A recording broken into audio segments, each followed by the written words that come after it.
Roll back. Good morning and welcome. I'm David Okerson, a member of the board of Unitarian Universalist Church in Reston.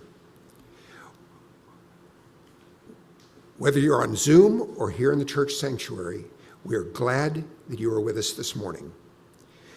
No matter how old or how young you are, where you are on your spiritual journey, however you identify, and whomever you love, know you are welcome here. I have several announcements to share with you this morning. Cynthia Young would like to make a few announcements to begin.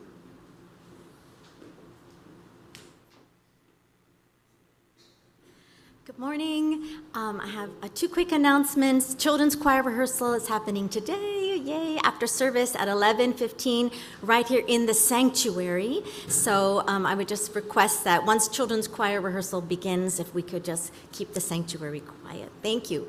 And it's not too late to buy tickets to our wonderful concert. It's a benefit concert this coming Saturday. And if you prefer to buy your tickets in person, thank you, Alan Kramer. We'll be right outside this door right after the service, and you can purchase your tickets in person. Thank you.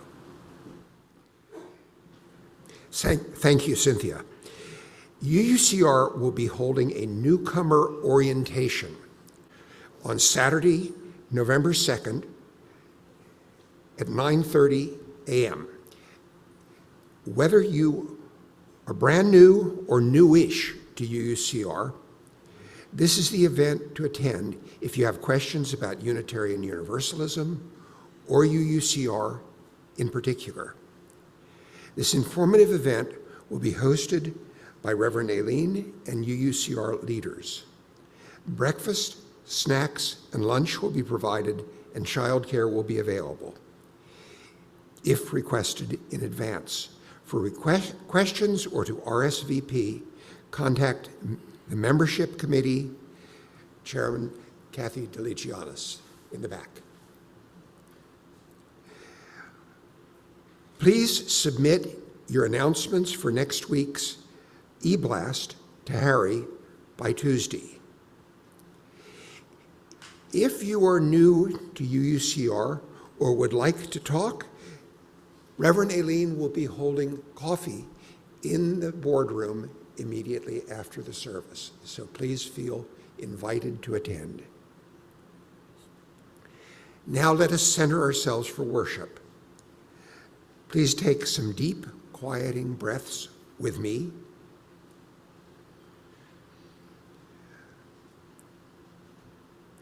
Let us enter our time of worship together as we enjoy this morning's prelude.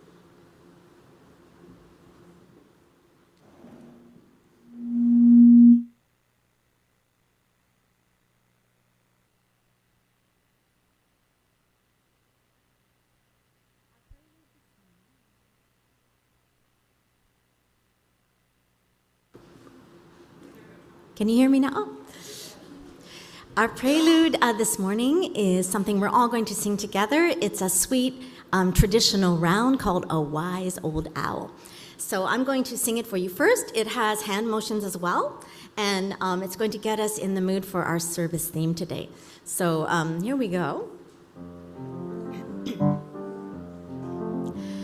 A wise old owl sat in an oak.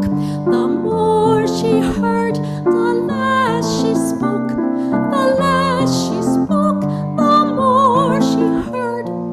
Why aren't we all like that wise old bird?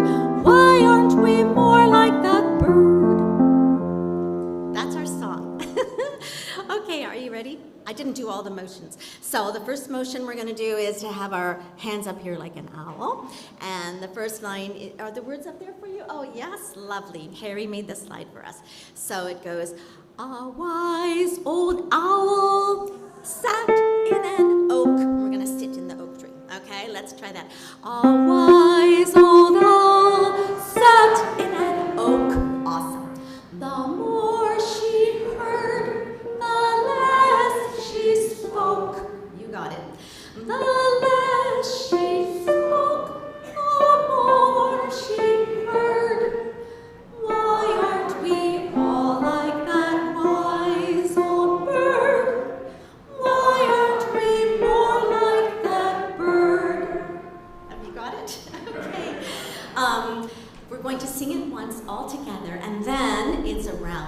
Okay. You know we love rounds, so we're going to do part 1 here, part 2 there, and we'll sing the round twice. Are you ready? Okay. So once all together. Here we go.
Good morning and welcome. I'm Reverend Aileen Fitzke, and it is my honor to serve this congregation as its minister. I just want to say welcome to the youth from UU Fairfax who are visiting with us here this morning. Yay! Our opening words are by Reverend Darcy Lane. If we listen, listen. If we listen, we may hear the joys of the people around us. We may hear the concerns of our community. We may hear sorrow in a voice that breaks. We may hear a laugh hiding in the woods. If we listen, we may hear the sounds of life around us. We may hear the creatures with whom we share these grounds. We may hear the engine hum of airplanes or cars, or of strangers and neighbors traveling. We may hear the whistle of the wind and the tumbling of the leaves. If we listen, we may hear the sounds of the company of people. We may hear the coughing and sniffling of seasonal colds. We may hear the breathing of those nearby. We may hear the sigh of a body letting go. We may hear the wiggle of the restlessness of sitting, the shuffle of paper and purse and hymnal. If we listen, we may hear ourselves. We may hear our own joy and laughter and sorrow. We may hear our own humbling and tumbling. We may hear our own breathing. We may hear our own longing. Listen.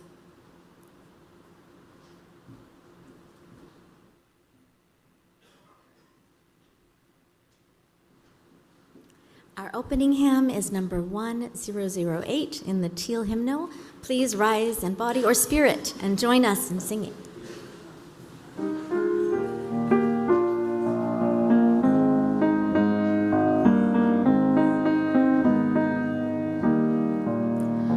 When our heart is in a holy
Our chalice reading today is by Eric Walker Wickstrom. Here today, in this place and with these people, may we listen so that we can hear. May we hear so that we can feel. May we feel so that we can know. And may we know so that we can change ourselves and the world. May this chalice that we light the way.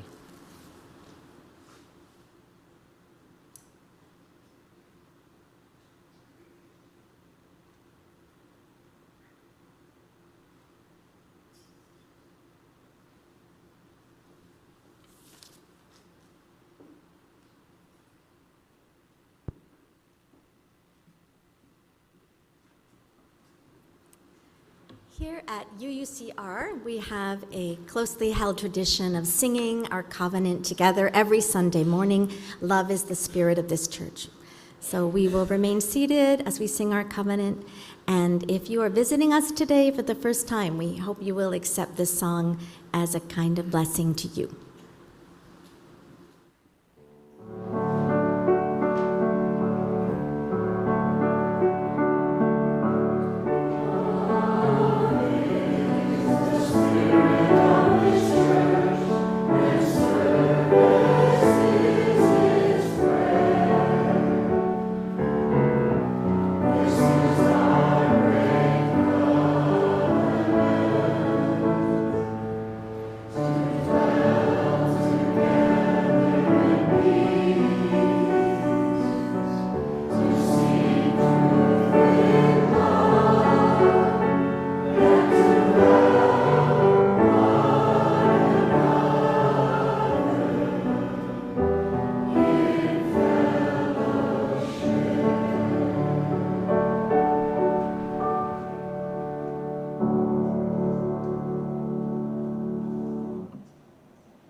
And welcome everyone. If we have anyone who would like to come forward to get a better view, you may do so now. Otherwise, you're fine where you are. Oh, welcome, welcome. Our story today is from a telling by Bobby Joe Sharon from the Lakota tradition. Once, the grandmothers were watching the young children of the village when two noisy birds began to argue near where the children were sleeping. Crow yelled, "Caw, caw, caw," and Magpie shrieked, "Caw, crack, cack, cack." They kept arguing, and one of the grandmothers went to shoo away the birds so they wouldn't wake the children. But no matter what she did, they wouldn't leave or be quiet. So she called on Eagle. She said, "Great, sacred Eagle, please come help us get rid of these birds so they won't disturb our children's sleep." Eagle heard the noise and swooped down on his great feathers and wings. And he began to yell at Crow and Magpie. But they were arguing so loudly that they didn't hear Eagle. So Eagle flew closer and yelled louder. And that's when it happened.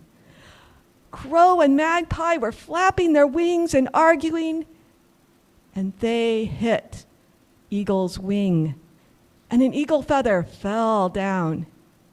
Eagle feathers are sacred and should never touch the ground. So Crow swept down and caught the feather.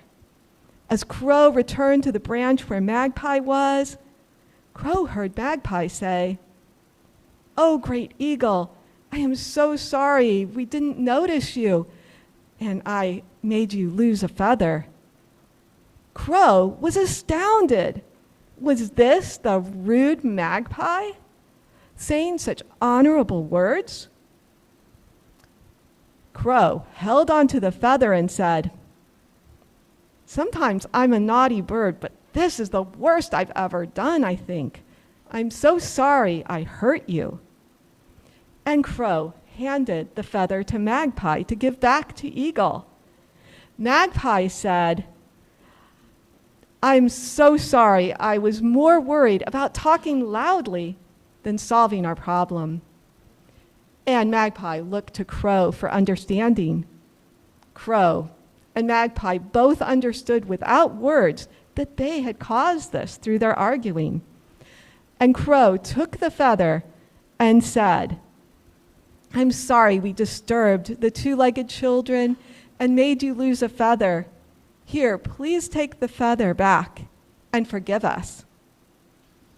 Eagle looked at the two birds and at the grandmother and realized they had learned the lesson of listening.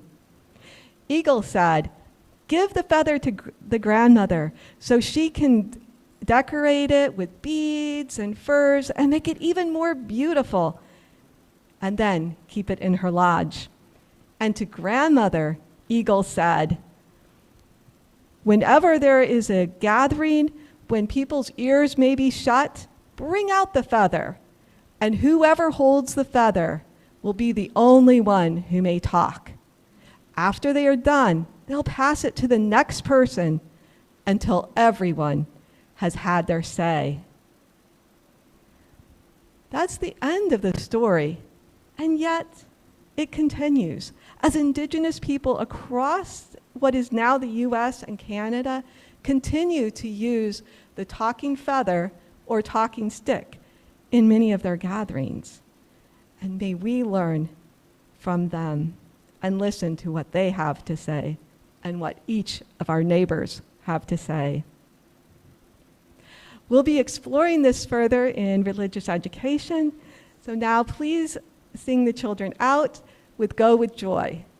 And the words will be projected here. And they're on the back of the order of service.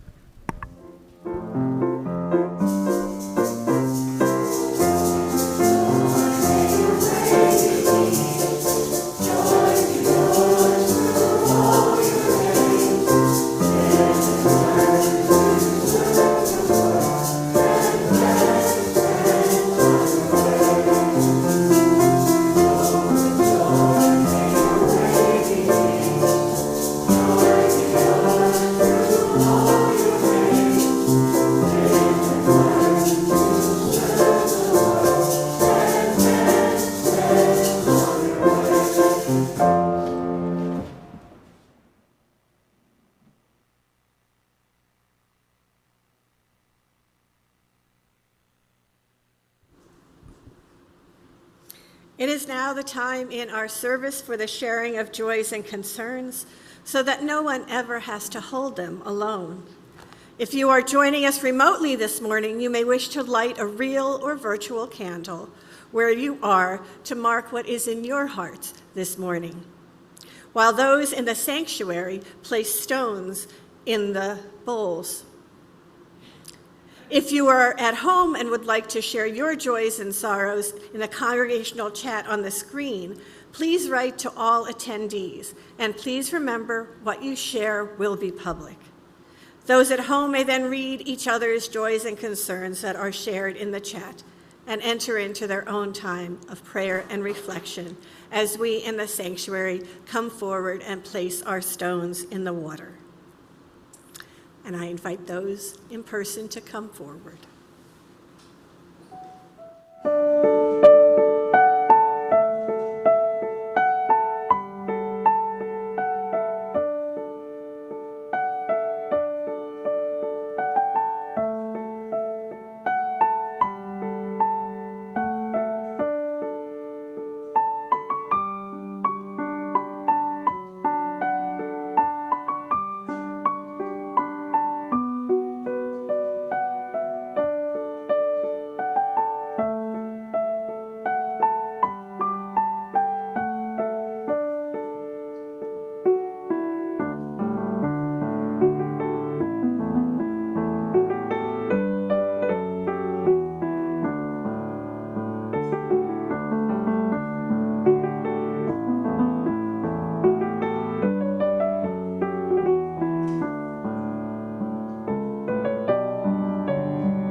one in prayer and meditation.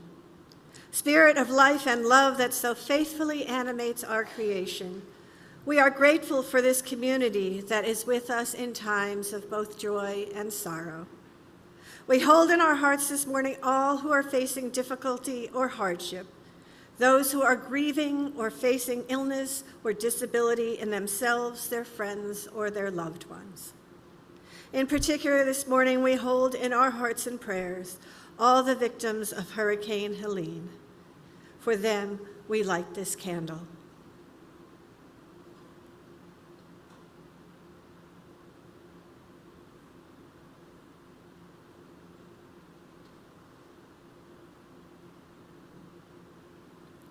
Let us take a moment of silence.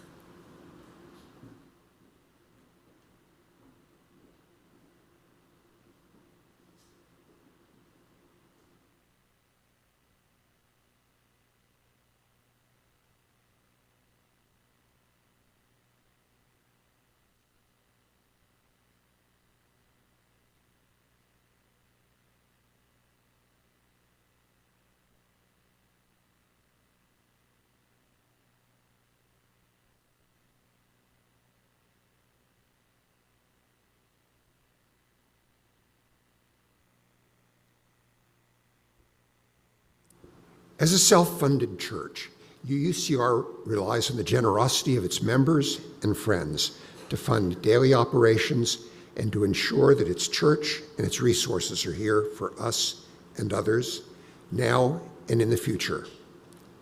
Pledges support our worship and music programs, our religious education program, programs for members and friends, community outreach, and connections to Unitarian Universalism. We now invite you to support the work of UU Reston by making your donation to the collection plate if you are here in the sanctuary, or at the link in the slide and in the chat box. Thank you for your generosity and your support for our beloved spiritual home.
Years ago, when I was part of an intentional community, we did all our decision-making by consensus. This made making some decisions very hard. One time, we had to make a financial decision, which are often the hardest decisions we had to make. It was not a time-sensitive decision, and so it came up as an item on our monthly meeting agenda over the course of several months. Each time the issue came up, we could not resolve it. So it would get pushed back to a later meeting, or it got put off because there were more pressing decisions we had to make. But eventually, there it would be on the monthly meeting agenda.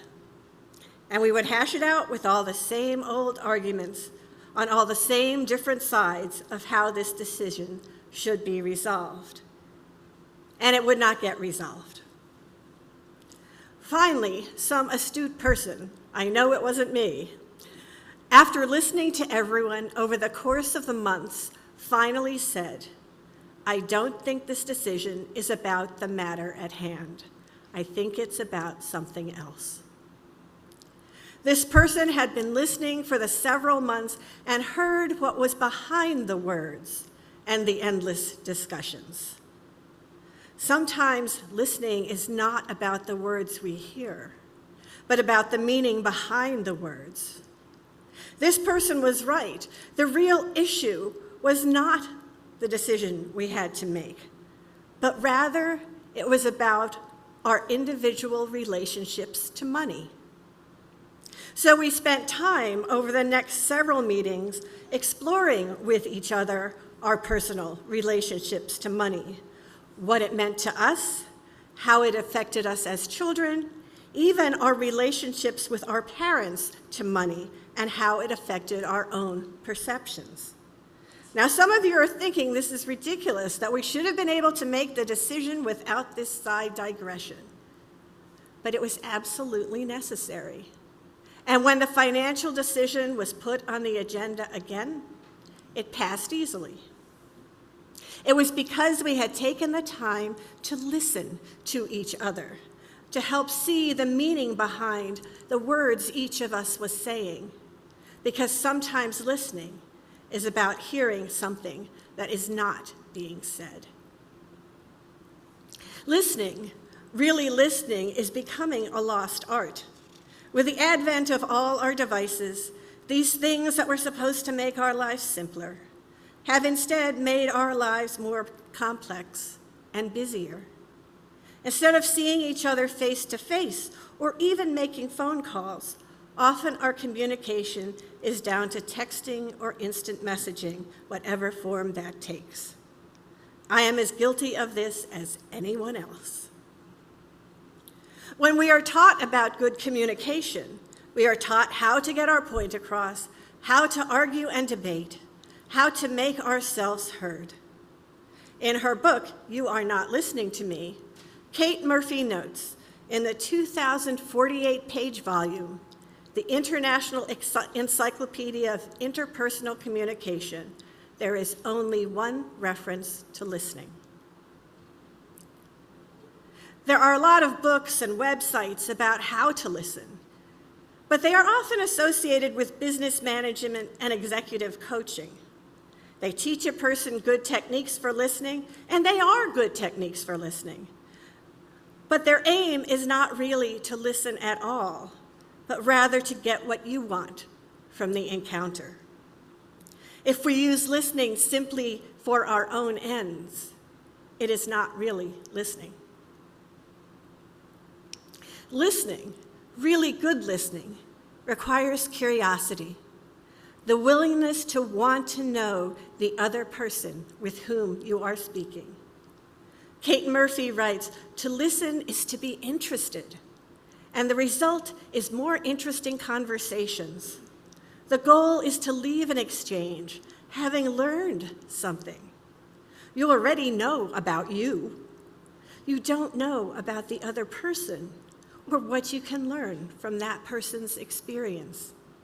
Good listening is the way you accomplish that." How many times have you watched a conversation between two people who are not really listening to each other? One person speaks and the other person responds, but their response has actually nothing to do with their conversation partner, what they just spoke about. And as you continue to watch, you notice they are not really having a conversation.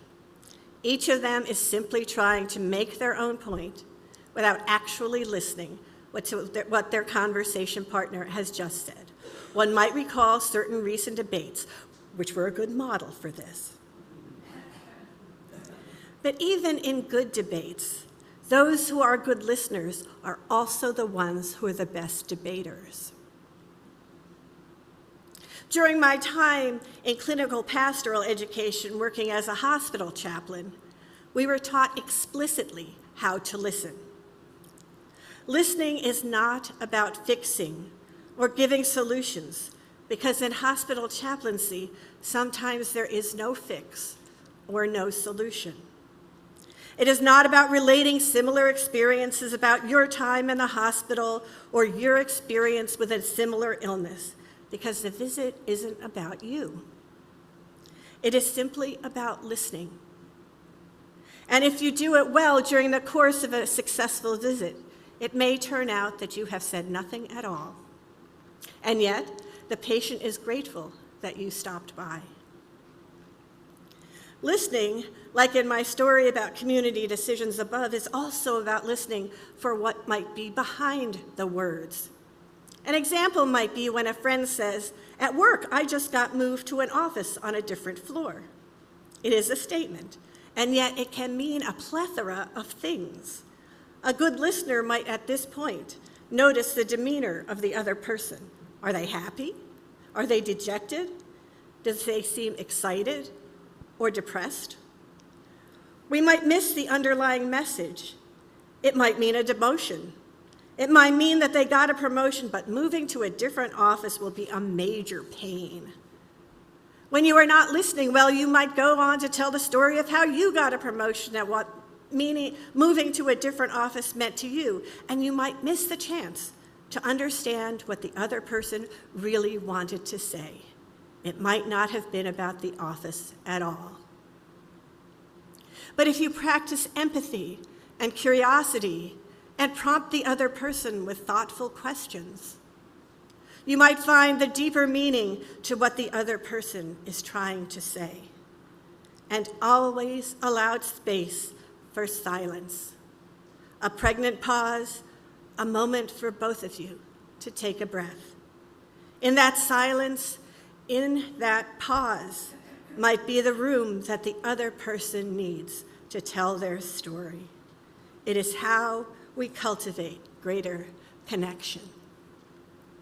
The poet Mark Nepo writes in his book, 10,000 Ways to Listen, "Time has made me accept that I can't possibly know or absorb the oneness of all things by myself. In this way, listening becomes a partnership by which we listen and converse with everything. And this conversation with everything, yes, through words, but more through presence and attention, becomes the partnership through which we keep everything joined." While I was at Harvard Divinity School, the environmental writer Terry Tempest Williams was the writer in residence. She gave a lecture one evening as her book, The Hour of Land, about America's national parks had just come out. In her lecture, she talked about an incident that happened when she was researching the book. She had run into a park ranger who every day ran in a certain section of, I believe it was Yellowstone Park. It was heavily wooded, but had a road that ran through it, through which thousands of tourists each year used to navigate the park. One day, as she was running, she heard a cry for help, but there was no one around. And this happened several times as she was running through this particular section of the park, until she realized she was hearing the trees talk to her. They told her the car traffic was hurting them, and could she, the park ranger, do something to stop the traffic. It was compressing and damaging their root systems. Now, she could have ignored this plea or thought that she was imagining things, but she didn't. She consulted the arborists in the park and asked if they could verify that this was really happening. And indeed, it was.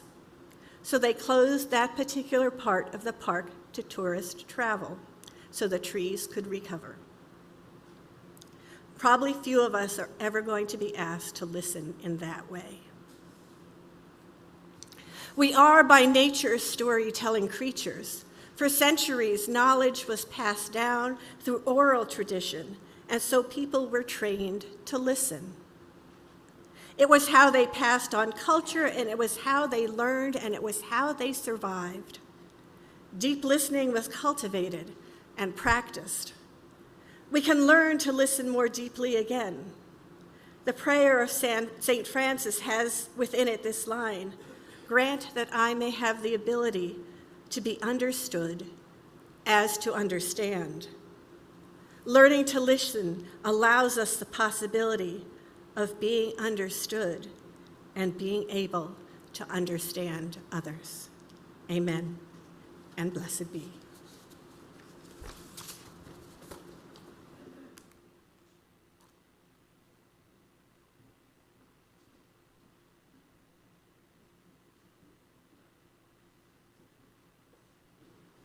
Our closing hymn today is number 112, Do You Hear? Oh, please rise as you are willing or able and join us in singing.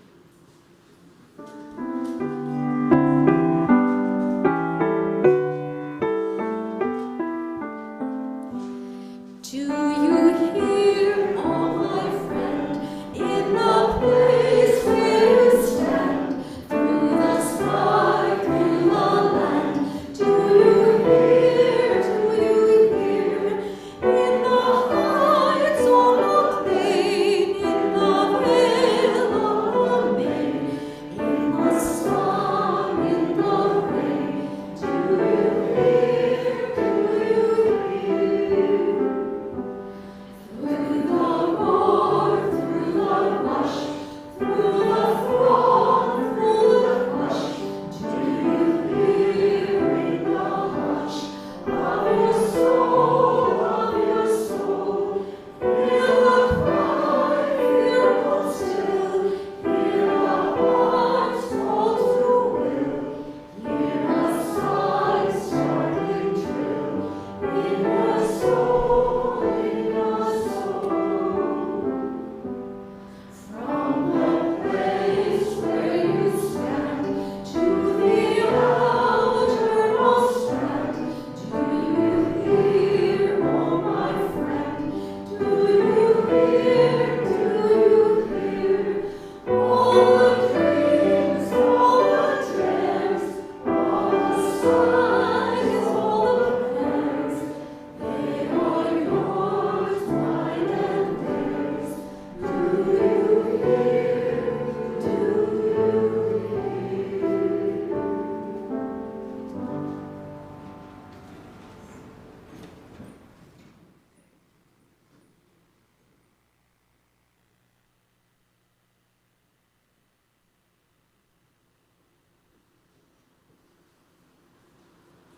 Our benediction this morning is by Reverend Joe Cleveland, A Listening That Leads. May we be the people of deep listening, committed listening, a listening that leads to healing, a listening that leads to wholeheartedness, a listening that helps us grow in compassion, a listening that helps you discern an action for justice making that you can make, a listening that nurtures self-change. May you find your practice of listening to be a blessing for yourself. May your listening be a blessing to others. Listen.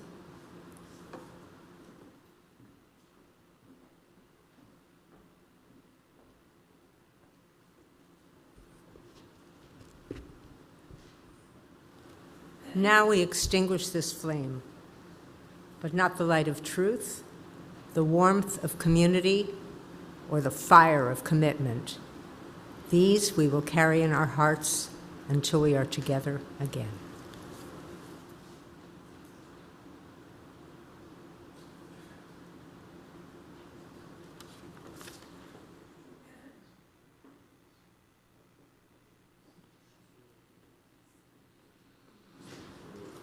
Our postlude today is another one of our beautiful hymns. So we invite you to rise and body your spirit and join us in singing hymn number 346, Come Sing a Song with Me. This time we're going to make it a more jaunty rhythm. So if you're reading the music and you see it's in 3/4, it's not going to be in 3/4.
Today, and we hope you have a blessed and beautiful afternoon.